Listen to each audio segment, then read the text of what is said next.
তবু আসলে বলতে হয় যে যারা আসলে নির্বাচনে অ্যাট টাইমস থাকে বা যারা করে, প্রত্যেকটা মানুষই আসলে তাদের পার্সোনাল বেনিফিটস এর জন্য নিজেদেরকে ক্রিয়েট করে।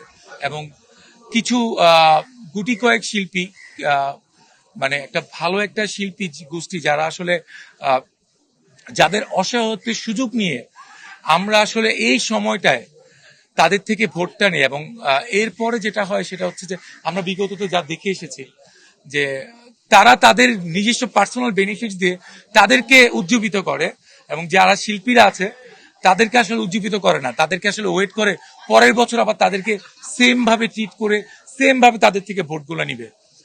মানে আমরা দেখি যে নির্বাচনের আগে একটা সপ্তাহ এখানে একটা মজমা বসে, এখানে মজমা বসে, এখানে কনভেন্স দেওয়া হয়, এখানে 3 বেলা খাবার দেওয়া হয়। এই জিনিস আমি তো বললাম, মানে ইটস লাইক পার্সোনাল। ভোটটা যখন নেয়, আপনারাই বলেন। আচ্ছা, ভোটটা যখন নেয় তখন অনেক কিছু করা হয়, বাট এরপরে 2 বছর যদি তারা এতটাই আন্তরিক হয়ে যায়, সেই ক্ষেত্রে এই 2টা বছর কেন তারা এই নোংরখানাটা খুলে রাখে না, এটা আমার প্রশ্ন। মানে কেন বেসিক্যালি তাদের জন্য রেগুলার ওপেন করা থাকে না? আপনারা তো বলেন অসহায় শিল্পীদের জন্য অনেক কিছু করছেন, তাহলে কেন অসহায় শিল্পীদের জন্য স্পেসিফিক কোনো ওয়ে ক্রিয়েট হয় না?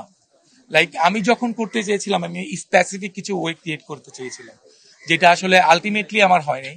সো বাট প্রত্যেকটা মানুষই তাদের পার্সোনাল বেনিফিটস ক্রিয়েট করে। সো আর যেখানে এখানে অনেকে আছে তারা শিল্পীই না, তারাও দাঁড়ায়।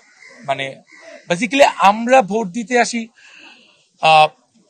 আমাদের মনের শান্তির জন্য। এই একটা সময় সবার সঙ্গে দেখা হয়, এছাড়া দেখাটা হয় না।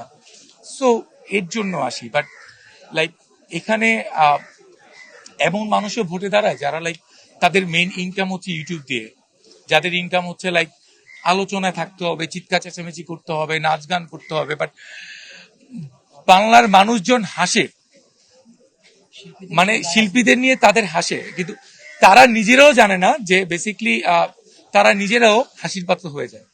তো আমার কাছে বিনীত অনুরোধ একটাই থাকবে, যারা শিল্পীরা আছেন, যারা বয়োজ্যেষ্ঠ আছেন, তারা দায়িত্বটা নিজ থেকে নিয়ে নেন, নিয়ে আমাদেরকে ডিরেকশন দেন।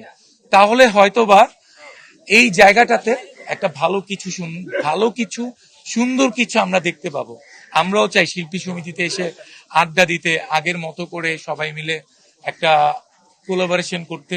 বাট আমি কথা দিচ্ছি যে আমি তো এবার শিল্পী সমিতিতে নেই, বাট আমি সমিতির বাইরেও আমাদের যারা শিল্পীরা আছে তাদের জন্য নতুন কিছু করব। আমি শিল্পীর বাইরে, এটা শিল্পী সমিতির লোকজন বলে দিবে, যারা শিল্পী তারা বলে দিবে। যদি তারা বলে আগের বার যখন এসেছি তারাই আমাকে নিয়ে এসেছিল, তাই এসেছিলাম, আবার যখন তারা বলবে যে হ্যাঁ বাপ্পি তুমি আসো, তোমাকে আমাদের প্রয়োজন, কিন্তু সেই ক্ষেত্রে আমার কিছু শর্ত থাকবে।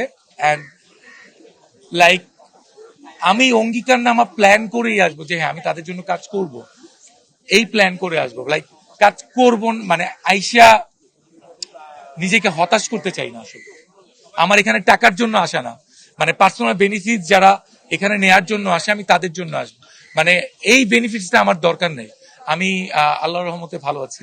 এটা হচ্ছে কিছুদিন আগে আমাদের জাকির ভাই চলে গেছেন, আমাদের শ্রদ্ধেয় dance director. He is very potential ছিল আমাদের জন্য, অ্যান্ড তার জন্য কালো কালো পাঞ্জাবি পরেছি বলা যায়। তারপর হচ্ছে যারা অসহায় শিল্পী তারা আমাদের দিকে তাকিয়ে থাকে, তাদের জন্য বলা যায় আমি কালো পাঞ্জাবি পরে এসেছি। এন্ড আই লাভ কালো ব্ল্যাক অ্যাকচুয়ালি অলসো। আমি আসলে ভালো একটা ধামাকা সিনেমাই করতে চাই, না হলে তো এতদিনে আমার শিডিউলে আমি রেগুলার কাজই করতাম। বললামই তো আমি মানে কাজ করব মনের শান্তির জন্য, টাকার জন্য নয়। ওইটা অলরেডি হাফ ডান হয়েছিল। পরে আমাদের যিনি প্রডিউসার সে অনেক অসুস্থ, দ্যাটস ওয়াই ছবিটা কন্টিনিউ হয়নি। সবাই ভালো থাকবেন। অনেক অনেক